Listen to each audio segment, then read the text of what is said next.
I'm back mga ka-scam. May bago na naman tayong collection. High Roller 2 Series 5/5.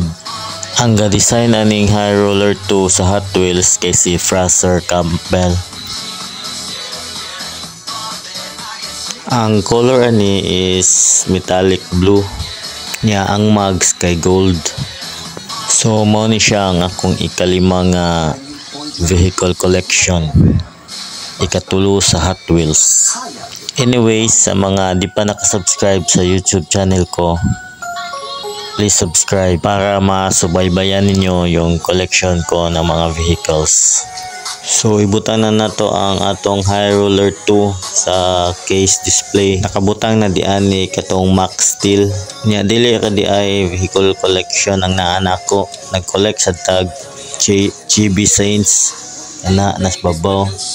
Then kanang sa pinakaubos is anime.